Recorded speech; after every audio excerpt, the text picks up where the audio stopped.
설계사들조차 쉽게 손을 댈 수 없는 보험을 해지하려는 분들이 가끔 있습니다. 그 이유는 대부분 두 가지로 나뉘죠. 반갑습니다. 보험대학입니다. 우리가 잘 아는 화가들의 작품은 살아있을 때보다 세상을 떠난 후에 더 높은 가치를 인정받는데요. 더 이상 새 작품이 나오지 않기 때문이죠. 보험도 이와 비슷합니다. 한때는 흔하게 판매되었던 상품도 있었지만 지금 현재는 완전히 단종돼 현재는 물론이고 앞으로도 가입할 수 없는 보험이 있습니다. 오늘은 그런 보험 중에서도 내가 만약 가지고 있다면 해지하면 안 되는 보험 5가지를 하나씩 정리해 드리겠습니다. 요즘 보험료가 부담돼서 혹은 내 보험이 잘못 가입된 게 아닌가 싶어 리모델링을 고민하고 계시는 분들도 많을 겁니다. 오늘 영상 끝까지 보시면 정말 아까운 내 보험을 괜히 해지하고 후회하는 일은 없으실 겁니다. 지금 바로 함께 끝까지 확인해 보시죠. 해지하면 안 되는 첫 번째 보험은 2001년 3월 이전에 가입한 연금보험입니다. 이 시기에 판매된 연금보험들은 최저 보증 이율이 낮아도 4에서 5% 수준이었고 특히 IMF 시기였던 1997년에서 1998년 사이에는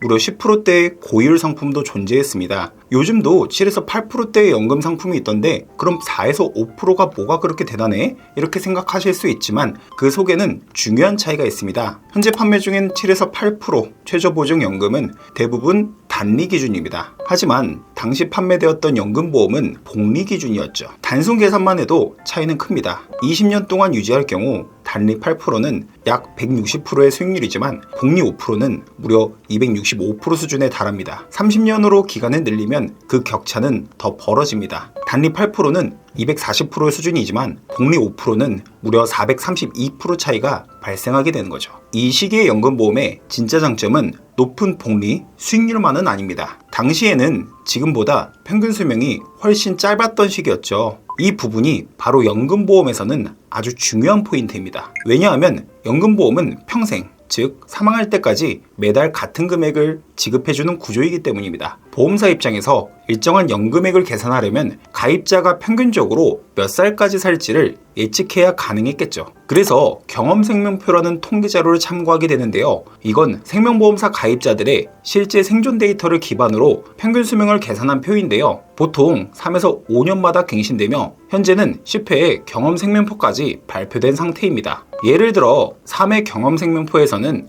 남성의 평균 수명이 68.4세, 여성은 77.9세였지만 현재 기준인 10회 경험생명표에서는 남성은 86.3세, 여성은 90.7세로 크게 늘어났습니다. 예를 들어 남성이 지금까지 모은 1억을 가지고 60세부터 연금을 받는다고 가정해 보겠습니다. 2000년 기준으로는 평균 생존기간을 약 8.4년으로 보고 그 기간에 맞춰 월 연금액이 계산됐습니다. 하지만 2025년 현재는 약 26.3년으로 가정하기 때문에 같은 돈을 훨씬 더 길게 나눴어야 하죠. 당연히 동일한 자금을 기준으로 해도 연금액의 차이는 크게 벌어질 수밖에 없습니다. 즉 2001년 3월 이전에 가입한 연금보험은 지금의 연금보다 돈이 불어나는 속도도 빠르고 같은 금액을 납입했을 때 받을 수 있는 연금액도 압도적으로 높습니다. 이미 25년 전 상품이라 대부분의 가입자들이 납입을 마쳤을 가능성이 높지만 혹시라도 해지를 고민 중이라면 그건 정말 신중히 생각을 하셔야 되는 부분입니다. 하지만 현실은 그렇게 단순하지 않습니다. 문제는 보험사와 일부 설계사들의 접근 방식에 있습니다. 요즘은 단리 7에서 8%를 보증한다는 상품을 내세워 이게 금리가 더 높다며 기존 연금을 해지하고 새 상품을 갈아타라고 권유하는 경우가 많습니다. 저와 만났던 한 고객님도 그 말만 믿고 예전 복리연금을 해지했다가 나중에 정말 큰 후회를 하신 사례를 직접 봤습니다. 지금은 이런 고율 복리연금을 가지고 계신 분들이 많지 않지만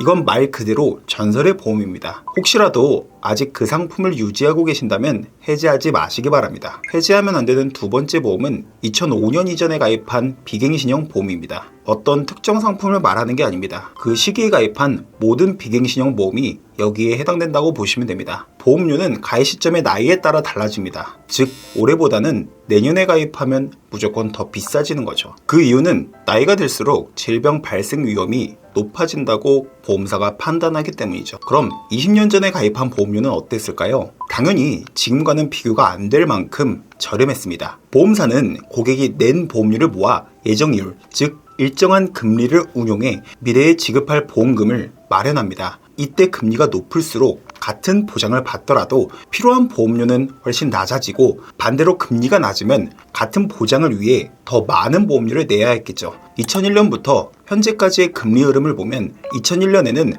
약 6.5% 수준이었고 2005년에는 4.25%까지 떨어졌습니다. 이후로도 꾸준히 하락해 지금은 약 2.75% 수준에 머물러 있죠. 이 금리의 추세만 봐도 과거에 가입한 보험료가 훨씬 저렴했다는 걸 알 수 있습니다. 즉 나이와 금리, 이 두 가지 조건만 비교해도 2005년 이전에 가입한 비갱신형 보험은 지금 기준으로는 따라잡을 수 없는 압도적인 혜택을 가지고 있다는 겁니다. 그래서 설계사들 사이에서는 일종의 불문 같은 게 있습니다. 바로 완납된 보험, 즉 납입이 끝난 보험은 내용이 어떻든 손대지 않는다는 것입니다. 그 이유는 단 하나, 지금 기준으로는 나올 수 없는 수준의 저렴한 보험료이기 때문이죠. 그런데 이런 보험을 해지하려고 하시는 분들이 의외로 종종 있습니다. 해지하려는 이유는 크게 두 가지로 나뉩니다. 첫 번째는 경제적인 이유, 즉 해지 환급금이 필요해서입니다. 특히 납입이 끝난 보험이라면 해지 환급금이 80%에서 많게는 100% 이상 되는 경우가 있어 당장 현금이 필요할 때 해지를 고민하는 분들이 많습니다. 하지만 이런 경우엔 꼭 기억하셔야 할 것이 있습니다. 보험에는 약관 대출 제도가 있어서 해지하지 않아도 환급금을 담보로 대출을 받으실 수 있습니다. 정말 급하게 돈이 필요하다면 보험을 해지하기보다 이 제도를 먼저 활용해 보시길 권해드립니다. 두 번째로 해지를 고민하는 가장 큰 이유는 아마 많은 분들이 여기에 해당이 되실 텐데 바로 CI 보험 때문입니다. CI 보험은 중대한 질병에만 보장이 되다 보니 보상 범위가 좁다는 인식이 크며, 게다가 납입 기간이 55세 납, 60세 납처럼 나이 기준으로 설정되는 경우가 많아 아직도 10년, 15년 이상 납입이 남아있는 분들도 많습니다. 첫 번째 이유는 바로 환급률입니다. CI 보험은 납입한 보험료 중 일부는 보장 비용으로 빠져나가고 나머지는 적립금 형태로 운용이 됩니다. 상품마다 차이는 있지만 보통 보험료의 약 60%에서 65% 정도가 적립금으로 쌓이죠. 이 금액이 당시의 높은 이유를 만나 복리로 불어납니다. 앞에서도 말씀드렸지만 2000년 초반 상품들의 금리는 지금과 비교할 수 없을 정도로 높았기 때문입니다. 그래서 실제로 그 시기에 가입한 CI 보험의 해지 환급률을 확인해 보면 7에서 80%, 많게는 90%대까지도 나옵니다. 그리고 중요한 건 이 적립금이 앞으로도 그 높은 금리로 계속해서 불어난다는 점입니다. 또 하나의 중요한 이유는 보장 범위의 차이입니다. 당시 CI 보험에서 말하는 중대한 암에는 갑상선암이 포함되어 있습니다. 지금은 갑상선암이 경계성 종양, 제자리암, 기타 피부암과 함께 유사암으로 분류돼 일반암 진단비의 20% 수준만 지급되는 게 일반적이죠. 즉 당시에는 일반암으로 보장받았던 질병이 지금은 유사암으로 축소된 것입니다. 그만큼 당시 CI 보험의 암 보장 범위는 훨씬 넓었다는 의미입니다. 게다가 그 시절 CI 보험에는 1에서 3종 수비 특약이 함께 구성된 경우가 많았습니다. 이 특약은 지금까지 출시된 수술비 상품 중에서도 가장 높은 평가를 받는 보장의 구조입니다. 현재는 보장하지 않는 임플란트 치조고리식 수술이나 백내장 등 다빈도 수술에서도 당시 상품은 훨씬 높은 보상을 제공했습니다. 이처럼 금리, 환급률, 보장 범위, 특약 구성 모든 면에서 압도적이기 때문에 2005년 이전에 가입한 비갱신형 보험, 그게 CI 보험이라고 해도 해지하시면 안 됩니다. 본 광고는 광고 심의 기준을 준수해야 했으며 유효기간은 심의일로부터 1년입니다. 세 번째로 해지하면 안 되는 보험은 2009년 7월 31일 이전에 가입한 일반 상해의료비 특약입니다. 이 특약은 당시에 판매되던 1세대 실손 보험 안에 포함되어 있었죠. 많은 분들이 1세대 실손은 100% 보장된다라고 알고 계시지만 이건 절반은 맞고 절반은 틀린 말입니다. 입원 치료 시에는 100% 보장이 맞지만 통원 치료의 경우에는 자기 부담금이 5,000원이었죠. 하지만 일반 상해의료비 특약은 다릅니다. 입원이든 통원이든 관계없이 자기 부담금 없이 100% 보장이 됩니다. 그리고 이 특약의 강점은 보장 한도에서 드러납니다. 실손보험은 입원의료비와 통원의료비로 나뉩니다. 입원의료비는 한도가 최대 5천만 원이지만 통원의료비는 30만 원으로 제한되어 있습니다. 게다가 여기서 약제비가 5에서 10만 원 정도로 빠져나가기 때문에 실제 치료비로 쓸 수 있는 한도는 20만 원에서 25만 원 수준에 불과했죠. 그래서 만약 MRI처럼 비용이 큰 검사를 통원 치료로 진행하게 된다면 통원 한도를 초과한 금액은 결국 본인이 직접 부담해야 한다는 구조입니다. 하지만 일반 상해의료비 특약은 다릅니다. 보장 한도가 최대 1,000만 원까지 적용이 되며 입원과 통원의 구분 없이 동일하게 보상이 됩니다. 즉 통원 치료로 MRI 같은 고가의 진료를 받아도 자기 부담금 없이 전액 보상이 가능하다는 뜻이죠. 게다가 현재 실손보험에서는 제한되는 한의원과 치과치료도 이 특약은 예외입니다. 급여든 비급여든 상관없이 모두 보장이 되고, 심지어 한의원에서도 한약을 처방받아도 보장 대상입니다. 또 하나, 상해로 인한 임플란트 시술을 받는 경우에도 최대 1,000만 원 한도 내에서 보상이 가능합니다. 이 정도면 지금의 실손보험으로는 따라잡을 수 없는 수준의 보장이라고 할 수 있죠. 또 하나 놀라운 점은 교통사고나 산재사고 치료비도 일반 상해의료비 특약에서는 최대 50%까지 보상이 가능하다는 것입니다. 보통 실손보험은 이런 사고에 대해 중복 보상이 안 됩니다. 산재사고는 산재보험에서, 자동차 사고는 자동차 보험에서 이미 보상이 되기 때문이죠. 그래서 대부분의 분들이 이런 경우 실손에서 보상이 안 된다고 알고 계시는데요. 하지만 일반 상해의료비 특약은 다릅니다. 이런 사고에서도 별도로 추가 보상이 가능합니다. 말 그대로 실손보험의 상식을 완전히 뒤집는 강력한 특약입니다. 물론 일반 상해의료비 특약에서도 아쉬운 점은 있습니다. 전액 보장이 가능한 만큼 보험료 인상폭이 크다는 점이죠. 그래서 이걸 유지해야 하나 아니면 실손으로 전환해야 하나 고민하시는 분들이 의외로 많습니다. 참고로 실손보험은 질병특약과 상해특약이 서로 구분되어 있습니다. 즉 전환을 원하신다면 질병만 교체하거나 상해만 교체하는 선택이 가능하다는 뜻이죠. 보통 상해보다 질병 쪽 보험료가 훨씬 비싸기 때문에 보험료 부담을 줄이고 싶다면 질병특약만 교체하고 일반 상해의료비 특약은 그대로 유지하는 걸 권합니다. 이게 현 시점에서 가장 합리적인 선택입니다. 해지하면 안 되는 네 번째 보험은 2009년 8월 31일 이전에 가입한 가족일상배상 책임 특약, 줄여서 일배책이라고 불리는 특약입니다. 상담을 하다 보면 아직 이 특약을 유지하고 계시는 분들이 있는데요. 그럴 때마다 솔직히 부러울 정도로 혜택이 뛰어난 특약입니다. 그만큼 보장 범위와 조건이 지금 상품들과는 비교할 수 없을 정도로 유리하다는 의미이죠. 우리가 일상생활 중 다른 사람에게 신체적 피해나 재산 피해를 입히면 그 손해에 대해 배상 책임이 발생하게 되는데요. 가족일상배상 책임 특약, 즉 일배책은 이때 발생한 배상금을 대신 보장해주는 특약입니다. 이 특약의 진짜 강점은 보장 범위의 넓음에 있습니다. 피보험자 본인뿐만 아니라 같은 세대에 함께 생활하는 가족분들, 그리고 소유 중인 주택에서 발생한 사고까지 모두 보상 범위에 포함됩니다. 이렇게 활용도가 높고 실생활에서 유용하기 때문에 일배책은 꼭 유지해야 할 필수 특약 중 하나입니다. 물론 현재도 일배책 특약을 가입할 수는 있습니다. 하지만 현재 판매되는 일배책과 2009년 8월 이전에 가입한 일배책 사이에는 두 가지 결정적인 차이가 있습니다. 바로 비갱신 여부와 자기 부담금이죠. 현재 가입 가능한 일배책은 대부분 갱신형으로 보험료가 일정 주기마다 재산정됩니다. 비록 오르는 폭은 크지 않지만 평생 납입해야 한다는 부담이 있습니다. 반면 2009년 이전 일배책은 비갱신형으로 한 번 가입하면 보험료 인상 없이 20년 혹은 30년만 납입해도 평생 보장을 받을 수 있습니다. 이건 지금 기준으로 보면 정말 보기 드문 압도적인 장점이라고 할 수 있습니다. 이 특약의 가장 큰 장점은 자기부담금 차이에 있습니다. 2009년 이전에 가입된 일배책은 자기부담금이 단 2만 원이지만 그 이후 상품들은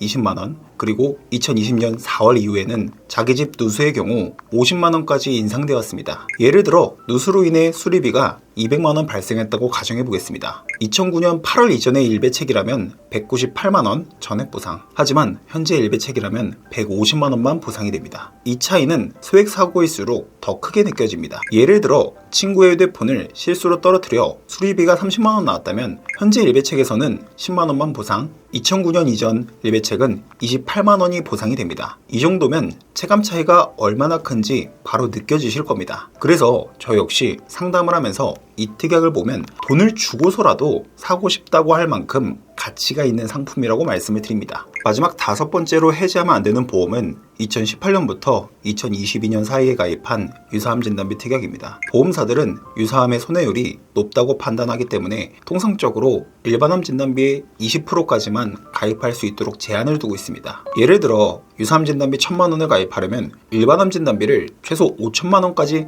넣어야 했던 구조죠. 그래서 대부분의 고객들이 이 제한 때문에 아쉬움을 토로했고 저 역시도 그랬습니다. 하지만 2018년부터 2022년 사이 약 4년 동안 이 제한이 일시적으로 완화했던 시기가 있었습니다. 처음에는 40% 수준, 즉 유사암 2천만원 한도에서 시작해 나중에는 5천만원 한도까지 확대됐고, 심지어 막바지에는 일반암 대비 10배 수준의 유사암 진단비까지 가능한 상품도 있었습니다. 예를 들어 일반암 진단비 200만원에 유사암 진단비 2천만원까지 넣을 수 있었던, 지금 기준으로는 상상도 안 되는 상품들이 실제 존재했었습니다. 하지만 이 특혜는 이제 끝났습니다. 유사암 진단비 20% 제한 규정이 다시 부활했고, 금융감독원은 각 보험사에 공문을 내려 향후 이 부분에 대해서 강력한 통제를 예고했습니다. 지금까지 말씀드린 해지하면 안 되는 보험 5가지 한번 정리해 보겠습니다. 첫 번째, 2001년 3월 이전에 가입한 연금보험입니다. 이 시기 상품은 높은 복리금리와 짧은 평균 수명 덕분에 동일한 적립금으로도 지금보다 훨씬 큰 연금액을 받을 수 있었던 말 그대로 황금 시절의 연금이었습니다. 두 번째, 2005년 이전에 가입한 비갱신형 보험입니다. 젊은 나이에 가입해 보험료가 저렴하고 당시 금리 또한 높았기 때문에 지금과는 비교할 수 없는 수준입니다. 게다가